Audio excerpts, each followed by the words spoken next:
Hello everybody.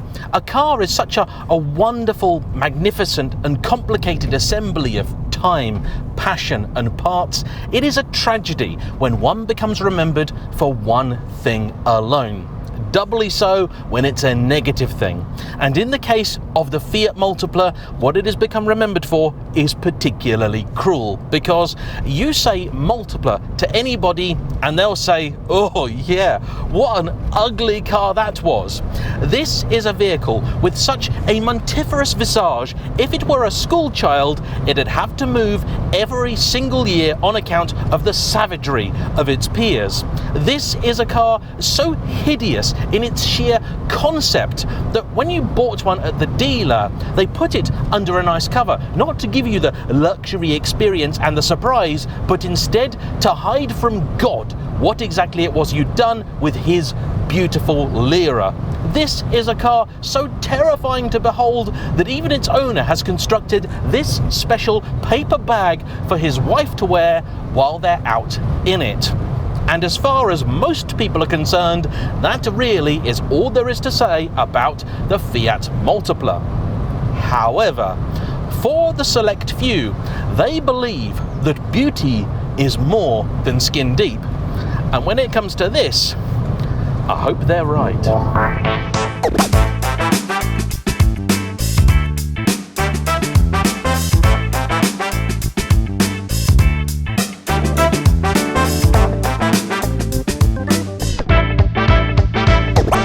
Now remember, if after watching today's video you find yourself on the hunt for a Fiat Multipla, I will put the number for your local branch of the Samaritans in the description down below.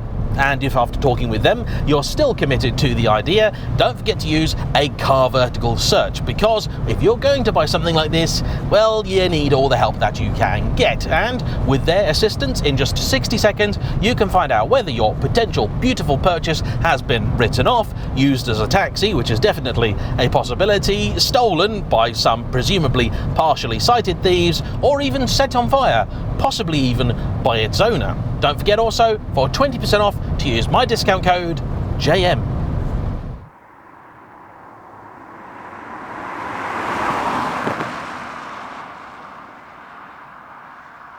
So then, you've heard of the Multipla. You might have seen a Multipla before and tried very, very hard to forget it.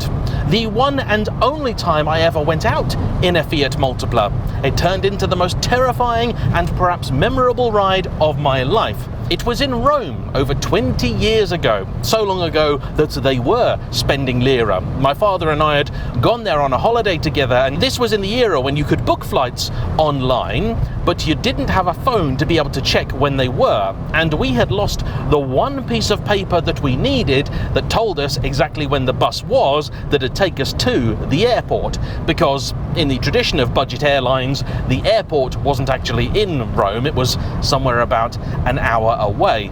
And we thought we'd got there on time, but it turns out we hadn't. So very quickly we ran round the corner to the train station and got into a taxi, a Fiat Multipla, driven by a bit of a madman who developed a twitch and started doing that and then a bit of that, and then maybe most worryingly, a bit of that as well. And those who've been to Rome will know that traffic there is, well, it's of a particular nature, and people running red lights is really not at all unusual. 2 or 3 will always go through, and so they did. But we were 2 or 3 behind the car that stopped, and our driver sat there, looked at things and went, no, I've had enough of this, mounted the pavement and then went through the red light. And from that point on, it got worse. But I'm not here to share my past trauma with you. Instead, I'm here to talk about this. And in some ways, the Multipla really is quite a good idea. And I happen to think, if this car were French, if rather than a Fiat badge it had a Citroën, Peugeot or Renault one, rather than being talked about exclusively in negative terms, today actually people would talk about it instead and go, you remember those? Actually, they were quite cool, in the same way that they do about things like the Aventime and maybe occasionally the Velsatis. And I think actually This and the Velsatis, there's a bit of commonality there, both of which try to achieve something different, this being practical for its size and the Velsatis being a different kind of luxury, yet both of which are today remembered solely for how gopingly ugly they are. Hang on, wait a minute, pause the review. He didn't just say that the Aventime is gopingly ugly, surely, whilst driving a Multipla. Jeez, the Aventime, everyone knows, is a style icon. Goodness me, what's he going to be saying next? That McLaren's post-sale customer service is anything but industry defining? Goodness me, James. And the reason I say that you'd forgive it if it was French, because Italy has made a great number of what really are quite tragically bad cars, yet you forgive them because they are just so pretty. Case in point, Mini and Alfa Romeo. The 156 GTA is not actually a great car, but it is sensational to look at. Some people also like the GTV, myself not so much. And the 90s was very much a golden period for Fiat. They were being quite adventurous. They themselves had the likes of the Coupe, which is today a bit of a cult classic. And also I think not actually the prettiest car, but certainly distinctive, and it does have its fans. This, however, was aimed at a very, very different type of buyer. The Coupe clearly was for the young man, the junior executive who wanted something a little bit sexy, but on a budget. It was his version of a Ferrari. This instead was aimed at the family man. That was my patent-pending hill start turn 3-point torture test, and this aced it because I didn't even need to do a 3-point turn. It just about managed it, and I tell you what, visibility out of this thing is absolutely ludicrous. It's half glass, really. I mean, the belt line for the windows is it's just above my knee. You feel like you're a lot taller in it than you really are. Probably doesn't help that I've had a little bit of automotive culture shock today, because the last thing I was driving was a Ferrari GTC4 Lusso. Also a slightly unusual take on a luxury car from an Italian manufacturer, but I think you might argue a slightly more successful one.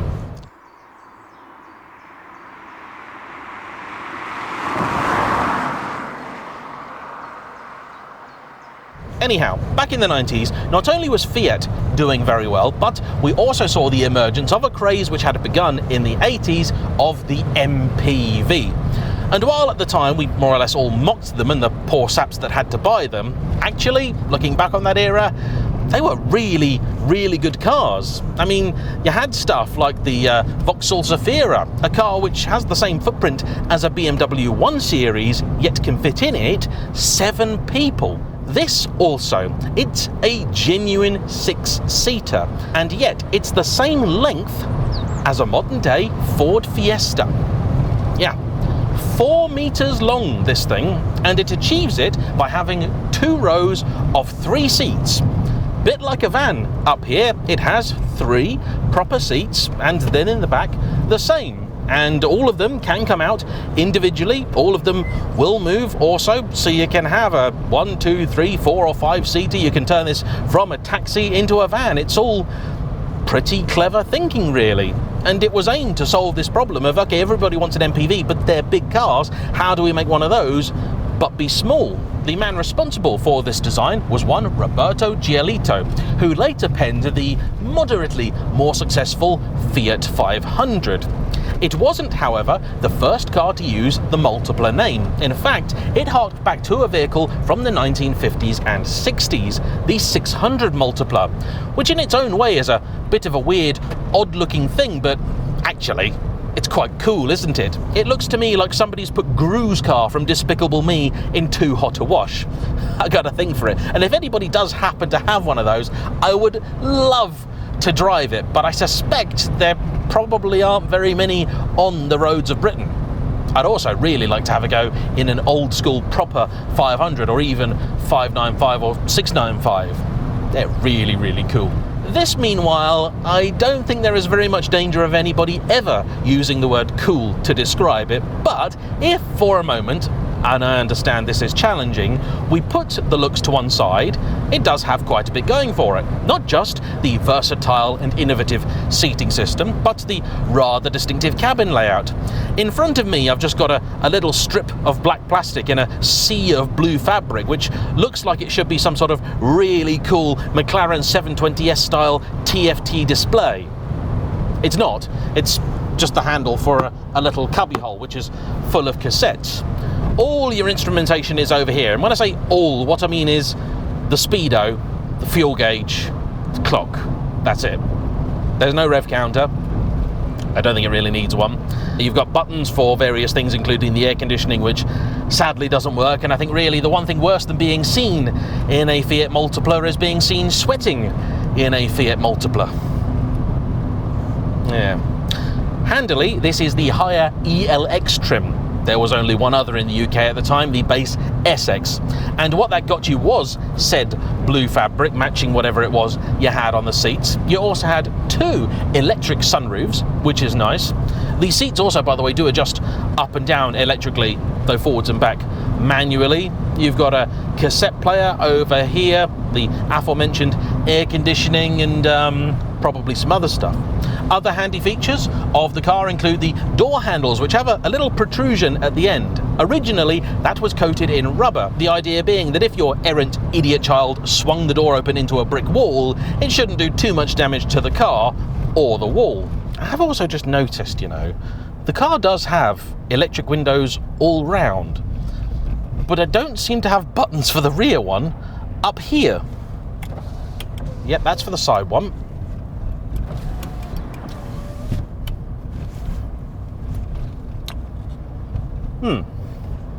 Strange. Unfortunately, as you might imagine, with trying to package so much into such a small space, compromises did have to be made, and one of those is the boot, which isn't, in 6-seater configuration, that big. I suppose the idea is if you needed more space, you would, well, just take some of the seats out. It also, though yes, very short, is also very wide. 4 meters long, but almost 1.9 meters from side to side, which means that when you drive it, it really does feel like you're piloting a van. Over there, like I basically can't touch my camera from where I am without leaning over. It's big, this thing, really big.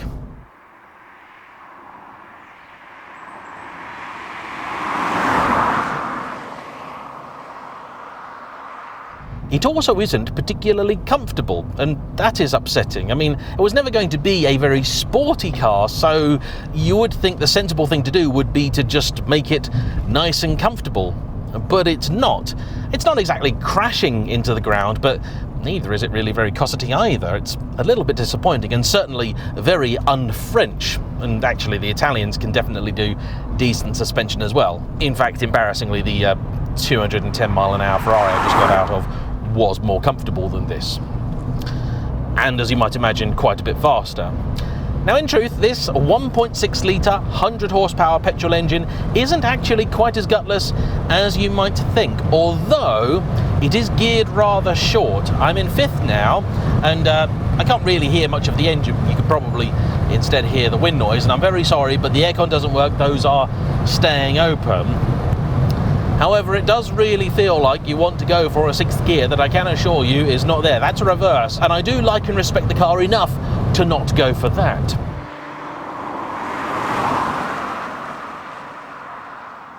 Curiously, when it was launched, the car did actually attract quite a bit of attention, and not all negative.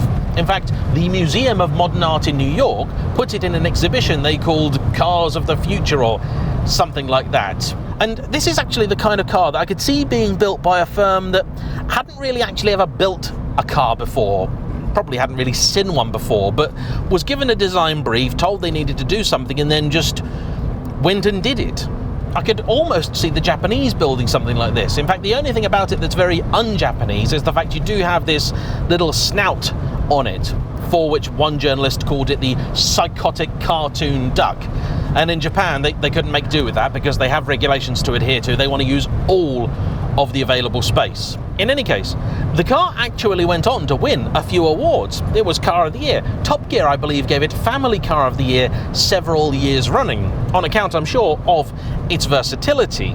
And naturally, even in period, it did earn more than a few awards for its unconventional styling. However, in its first years, it actually sold okay in the home market, people seem to start buying them, but then very quickly stop buying them. Naturally, just about anybody and everybody blames that on the way that it looked. So, not too long after this one had rolled off the production line in 2000, they gave it a very minor facelift, and one of the things they did was to colour code the bumpers, which Mr. Giolito had deliberately left as non-colour coded to try and give it this sort of 3-band look and presumably try and obscure some of its weird proportions.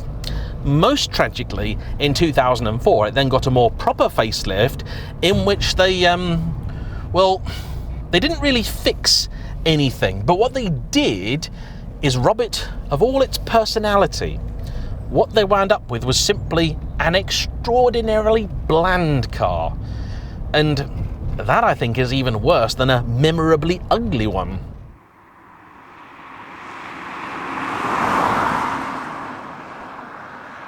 You could also have had one of these with a diesel engine, I think most commonly a 1.9 JTD with 115 horsepower, and it's fundamentally a fairly decent unit. As seen also, I think, in a great number of vans, but also other Fiat products, Alfa Romeos, so on and so forth. There was an automatic gearbox offering, although Glyn, this car's owner, tells me that he's never actually seen one in the UK, so maybe it's a left-hand drive only thing. As it happens, he actually spent over 2 decades in the car industry as a designer, and that, believe it or not, is what drew him to purchase this, because, well, it's an interesting design, and although you might be tempted to think, well, obviously he's bought it as a quick reference guide for what not to do, he does actually have a genuine admiration for what it tried to do. And I do feel genuinely sorry for cars like this and the likes of the Aventime, because most of us, particularly car people, we spend a lot of time moaning about the fact that all cars look the same. And then when a manufacturer tries something genuinely radically different, we go, actually not like that. Thank you very much. However, it would be really, really easy for me to just go, right, that's it, ended of the review. Fiat Multipla, yeah, it's not bad. In fact, the ride quality does sort itself out a little bit at higher speeds. The steering is it's actually okay, as most older cars are. Brakes are a little bit soft and squidgy, but, you know, visibility excellent, packaging very innovative. However, gopingly ugly, and that's why it's failed. Thank you, like, subscribe, goodbye. But that would be very lazy of me, and I think I would like to add a few more things to the pot, because everybody talks about the looks of this car being the one and only reason it failed. However, history has told us there have been plenty of other cars that maybe aren't quite so spectacularly difficult to look at as this, still aren't pretty, and yet have sold. I think this failed for different reasons. This failed for me in part because it was a solution to a problem that nobody had. I think people bought big MPVs with lots of seats because they wanted a big car. If they had a big family, they probably took it on big trips, and they needed a big boot, which this does not have. Yes, you can sit there and say, oh, it's brilliant, you can have either 5 people and no stuff, or no people and 5 stuff, but actually sometimes people want the people and the stuff, and this wasn't going to do that.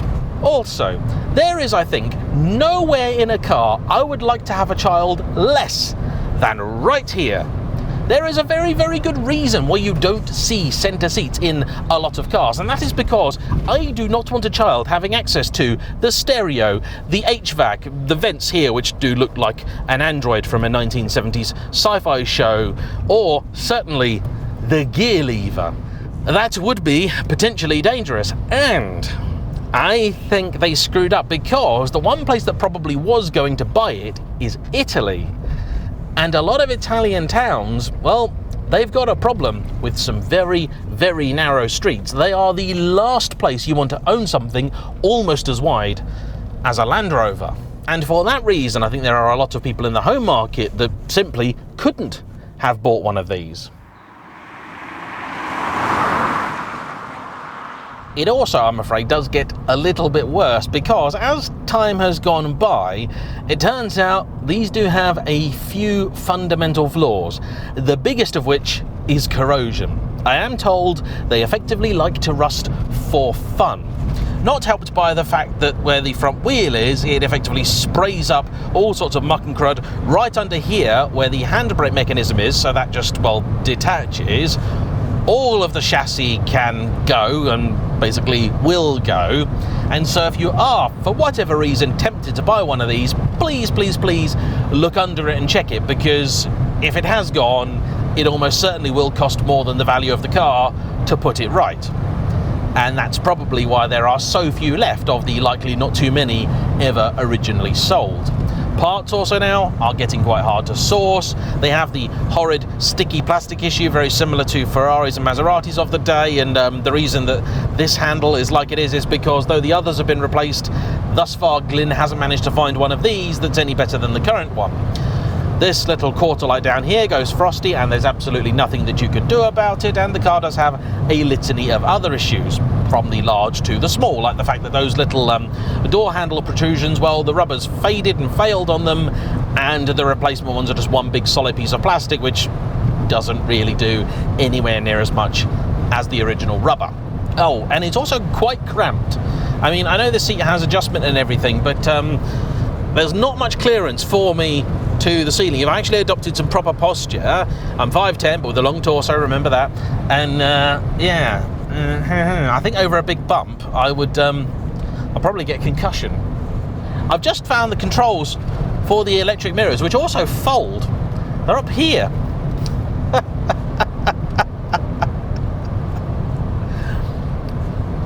Why? Why, Fiat? Why? Anyway, that, I think, is enough on the Fiat Multipla. I'd like to say it's a great idea, not very well executed, but actually I'm not entirely sure. I think it's an awful idea, reasonably well executed. Or maybe it's just bad. I don't know. Answers on a postcard, or even better, in the comment section down below. Don't forget to hit the like button, comment, subscribe if you haven't already, and I'll see you for the next one. Bye-bye.